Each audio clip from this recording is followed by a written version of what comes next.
The stories contained in this podcast are the recollections of the guests we've invited onto the show. We are an outlet for people to share their truths, and we accept no legal responsibilities for the stories contained herein. I'm Kendra Sheets. And I'm Rich Gill. And this is Enough, a podcast that aims to shine light into the darkened corners of the music industry while discussing the ways we can and should improve ourselves and, in turn, our community. Welcome back to another episode of the Enough podcast.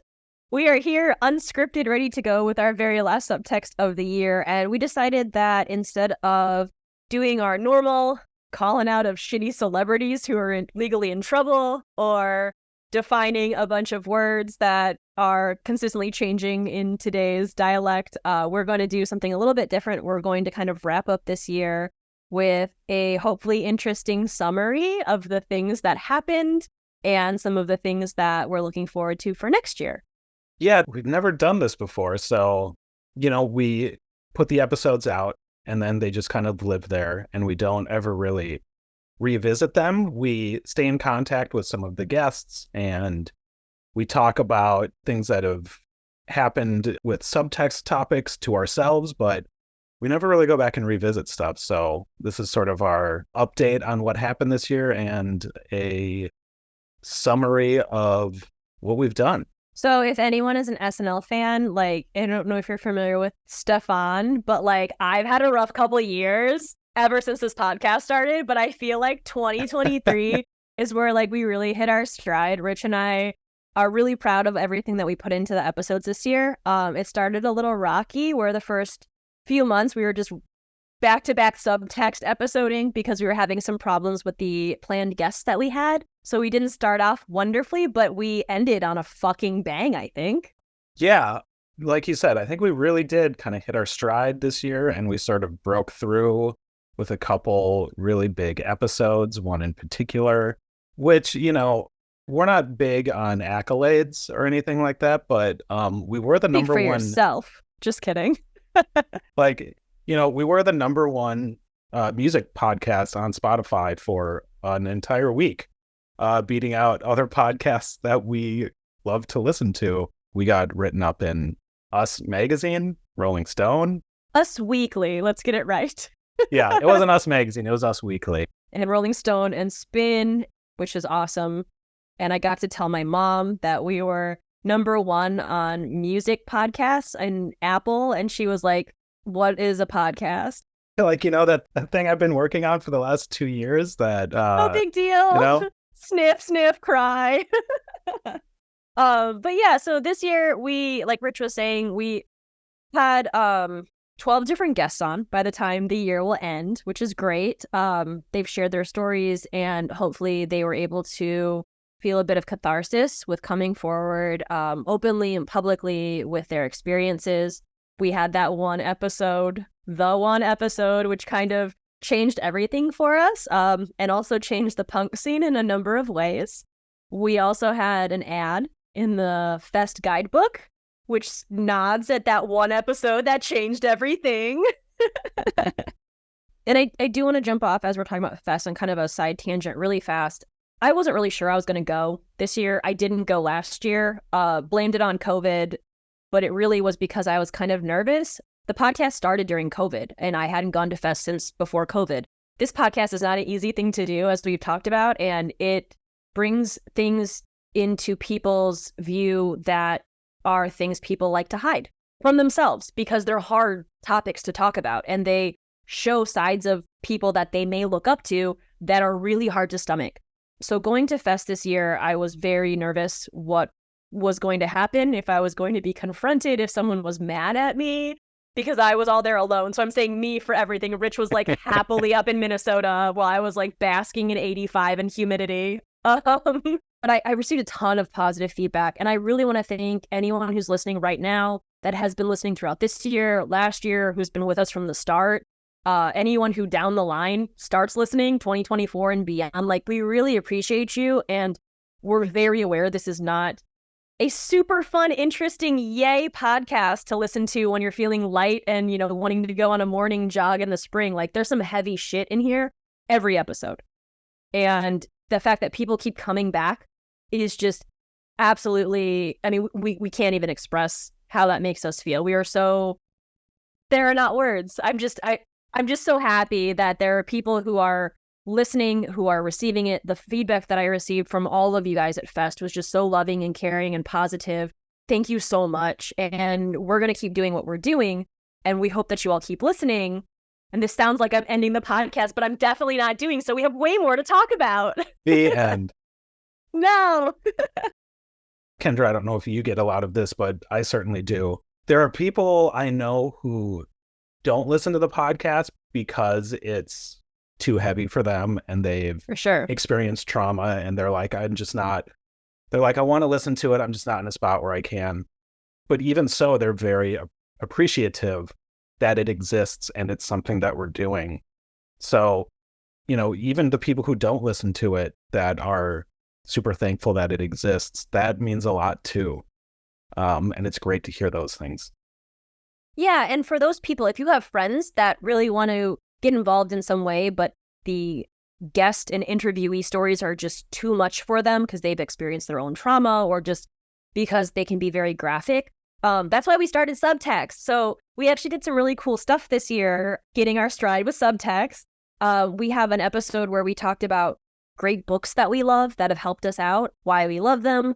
We have another episode where we talk about self-care of what we do, because doing these week after week, it's not just what you're recording, what you're hearing from us right now, where there's work in advance, there's documents that are typed up, there's a lot of phone calls and text messages, there's pre-interviews with guests. Like, it's not just a one and done kind of scenario. So we have to partake in our own self-care to help us kind of decompress from these really traumatizing topics. We also did an episode on different types of therapy, one of which I talked into great detail, and I got a number of people who have responded, which was awesome because I didn't know so many people were either interested in or currently partake in EMDR, like yay, go team us. But I was really excited about that one. That's a great one too. We talk about the different types of therapy that are available and also kind of what you can do if you can't afford therapy, because so many people out there can't at this point. And if you know America, you know that like we're pretty fucked when it comes to healthcare, and mental health is not a thing that is like under the purview of health insurance most of the time. The punk rock therapist is something that started up this year that one of our guests, Christina, is behind. And that is an incredible resource for people who have experienced harm or trauma in not only the punk rock scene, but just in general. And there's so many facets to it and so many people who are involved that are doing great things. They can help with legal stuff and finances. And, there's a great team behind that. So if you are sort of unsure about dipping your toes into therapy, check out the punk rock therapist, because that might be sort of a way into starting that out.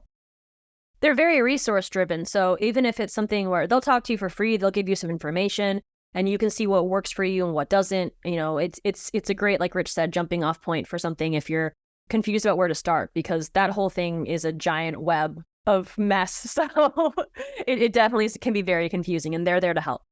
Along the same lines of the punk rock therapist, in terms of being a great resource for people, we had Beck and Bridget on an episode that we did early in the year talking about a zine that they created called Amped, which stands for Artists and Musicians Progressing Together.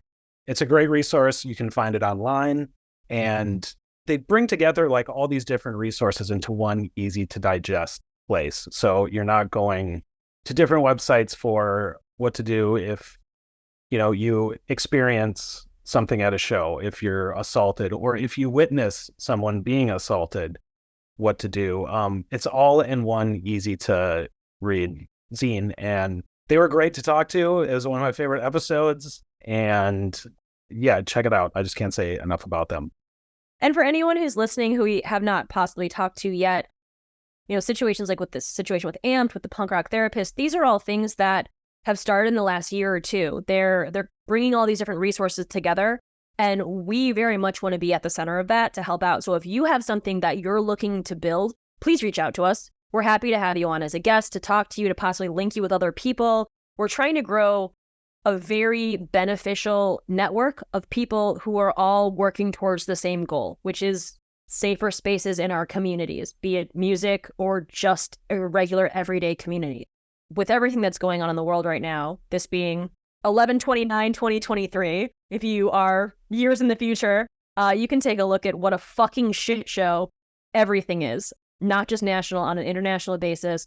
And community is something that we're severely lacking. We need support on a small scale, and to be able to achieve support on a much larger scale. The micro is so important to reach the positive macro that I think that we're all looking for. So if you have anything a project that you're working on, we are happy to help out in any way that we can. And I'm glad you brought that up, because this is the definition of DIY grassroots. All of this has grown very organically. This is just people working together to make their community better and be more inclusive and make spaces safer for people. It's why a lot of us got into punk rock and hardcore and indie music in the first place, because of the community and building that into a more positive thing overall. Right, Kendra? I guess. Looking into 2024, we've got high hopes and a lot of plans. We are looking at some possibly larger guests, which is always cool and scary, and, we'll see how that goes. We're also looking to do a couple roundtables where we have multiple people on at one time talking about a couple of different topics, something we haven't done before, which is going to be absolutely insane and fun and crazy. And one of the things we really want to do is try and outdo what we did this year, which, can we? I don't know. I mean, again, not to throw the humble brag out there, but today actually is the day that everyone got their Spotify Wrapped, and we got ours as well. And it's amazing to know that people in 65 countries are listening to this podcast. Our listenership grew by like 94%. So most of you listening did not listen to us last year. It's great to have you here. We hope you stay. Please stay forever. Well, thank you guys so much for joining us, on this off-the-cuff, non-scripted subtext episode. We hope that you had fun. Thank you again for joining us this year, and we hope to see or hear you all in 2024. Enough is a podcast centering on surviving abuse, harassment, and assault in the music scene. To help get the word out, please like and subscribe and share with your friends. If you have been on the receiving end of harm from someone, be it artist, venue owner, booking agent, audience member, or someone else, and would like to share your story on a future episode, please reach out to us at thisisenoughpodcast@gmail.com. All correspondences are kept confidential.